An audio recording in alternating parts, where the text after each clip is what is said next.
नमस्कार प्यारे साथियों, मैं जयंत शर्मा स्वागत करता हूं आप सभी का विनर्स इंस्टीट्यूट के ऑफिशियल यूट्यूब चैनल पर। जैसा कि आप सभी को बताएं कि आईपीएस एकेडमी है, इसके बाहर हम लोग यहां खड़े हैं क्योंकि यहां आबकारी सेकंड शिफ्ट का साथियों आपका पेपर है। चलते हैं सीधे बिना किसी देरी के बच्चों के साथ। क्या नाम है आपका? दीपक कनारे। कैसा रहा आपका पेपर? पेपर मतलब ठीक है, थोड़ा हार्ड आ रहा है, कैलकुलेशन भी है मैथ्स में। मतलब यदि एवरेज अटेम्प्ट की बात करें तो कितना अटेम्प्ट आपका एवरेज रहा?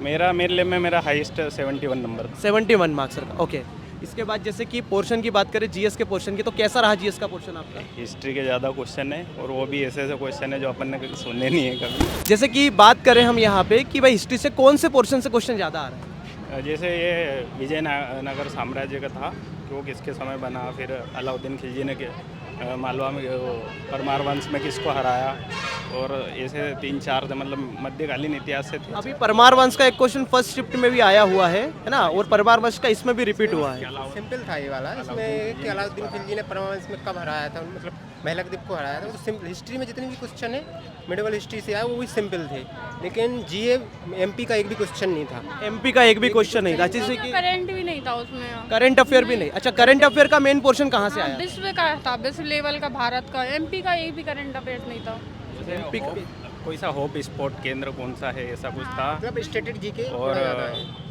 ये अमेजन की जो रिपोर्ट आई थी उसमें कितने प्रतिशत वन नष्ट हो चुके हैं रैंक वाइज, और इकोनॉमिक आउटलुक रिपोर्ट कौन जारी करता है, ऐसे क्वेश्चन। अच्छा, साइंस का क्या रोल रहा? साइंस का सेल्फ कोशिका वाले से आए थे, उसके सिंपल क्वेश्चन थे दोनों। बायो पोर्शन से क्या रहा? बायो से ही आया था, और फिजिक्स केमिस्ट्री से एक भी नहीं आया, सेल से ही आया था। अप्रोक्स कितने क्वेश्चन बायो से आए थे? 3 क्वेश्चन आए थे। 3 क्वेश्चन बायो से आए थे। अच्छा, जैसे कि फिजिक्स और केमिस्ट्री को अपन अलग करें तो हाँ, वहाँ उससे एक भी क्वेश्चन नहीं आया। से एक भी क्वेश्चन नहीं आया। फिजिक्स केमिस्ट्री से आया था ना। 15 क्वेश्चन साइंस के थे और 20 क्वेश्चन जीए और जीएस के थे। मतलब जीए का जो पोर्शन है वो ज्यादा। अच्छा, एमपी जीके की क्या रोल रहा? एमपीजी के एक भी क्वेश्चन नहीं आया। जीए मतलब करंट अफेयर्स ज़्यादा थी, वो वर्ल्ड अंतर्राष्ट्रीय वाले स्तर की करंट अफेयर्स ज़्यादा थी। कुछ क्वेश्चन याद हैं आपको जीएस वगैरह में? इकोनॉमी सबसे ज़्यादा थी, कम से कम 6-7 क्वेश्चन थे इकोनॉमी। इकोनॉमी से देखिए साथियों, इकोनॉमी एक नया पार्ट अभी ऐड हुआ है। ये जो अंतर्राष्ट्रीय वाली इकोनॉमी थी, मतलब रिपोर्ट जारी होती है, वो वाली पूरी थी।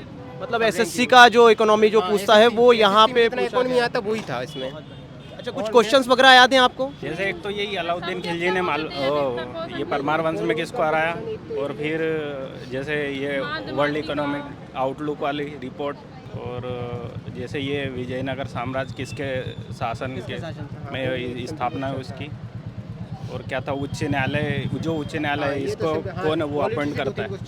पॉलिटी से 2 से अनुच्छेद वगैरह से कुछ अनुच्छेद थे। थे उसमें ऐसा पूछा था कि गांधीवादी सिद्धांत कौन सा है। अनुच्छेद 47 दिया था, 40 दिया था, 46 दिया था और 50 दिया था। गांधीवादी सिद्धांत किस कौन सा अनुच्छेद नहीं है। अच्छा, कौन सा नहीं है ना? गांधीवादी सिद्धांत से चलिए कौन सा बहुत बढ़िया। आप मैथमेटिक्स के पोर्शन की थोड़ी सी बात कर लेते हैं। सिंपल था मैथ तो। अच्छा, जैसे कि एडवांस और अर्थमेटिक को अपन अलग करें, ट्रिग्नोमेट्री, अलजेब्रा। एडवांस से ज़्यादा एडवांस था तो उससे था 2D और 3D से। और एक क्वेश्चन उसमें समकोण त्रिभुज वाला था। समकोण त्रिभुज मतलब मेंसुरेशन क्षेत्र में क्वेश्चन नहीं था, ट्रिग्नोमेट्री से एक भी क्वेश्चन नहीं था, और कोऑर्डिनेट ज्योमेट्री जो निर्देशांक ज्यामिति। ज्योमेट्री से हाँ, लेकिन स्टैटिस्टिक्स से ज्यादा क्वेश्चन थे। स्टैटिक्स से तो देखो फर्स्ट शिफ्ट में भी 3 क्वेश्चन थे, है ना, माध्यमातिका बहुलक के क्वेश्चन थे, लेकिन स्टैटिस्टिक्स के जितने भी क्वेश्चन सिंपल थे, लेकिन एक का आंसर गलत आ रहा था।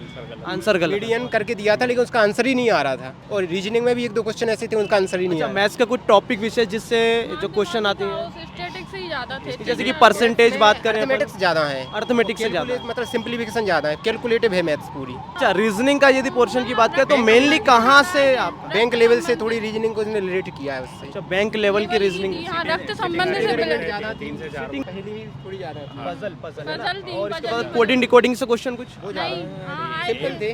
सिंपल थे वो तो बन सिंपल ही क्वेश्चन थे। सिंपल थे उससे। सीटिंग अरेंजमेंट से 2 से 3 करीब क्वेश्चन करीब आपको देखने को मिले ना। और दो एक तो ऐसे थे कि वो पंक्ति वाले थे, और हाँ 2-3 ऐसे पंक्ति वाले। अच्छा, रैंकिंग वगैरह से कुछ?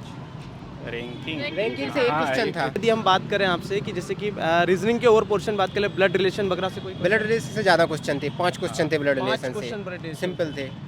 अच्छा, जैसे कि एनोलॉजी वगैरह से भी कोई? रीजनिंग बिल्कुल सिंपल, लेकिन सब कैलकुलेटिव था। मैथ और रीजनिंग कैलकुलेटिव था, कैलकुलेटिव था। थी वो, लेकिन सरल था बिल्कुल। जिसका बेसिक भी मैथ तो थोड़ा आता है, बस उसकी कैलकुलेशन अच्छी हो तो वो पेपर अटेम्प्ट कर देगा। चलिए बहुत बहुत धन्यवाद आप सभी का, कॉन्ग्रेचुलेशन है ना। ठीक है साथियों, तो मिलते हैं अगले सेशन में बहुत जल्द, बिल्कुल नए नए जो साथी हैं हमारी नई शिफ्ट के साथ में, ठीक है। और जैसा कि आपको अभी बताया गया है कि जो एग्ज़ाम था, जैसे कि मॉर्निंग शिफ्ट का जो मॉडरेट लेवल था, वैसा ही एग्ज़ाम आपका रहा है और अगली शिफ्ट में भी वैसा ही आपको एग्ज़ाम देखने को मिलेगा। मिलते हैं साथियों शाम को 6 बजे बिल्कुल फुल तीनों शिफ्ट के एनालिसिस के साथ में। Thank you so much.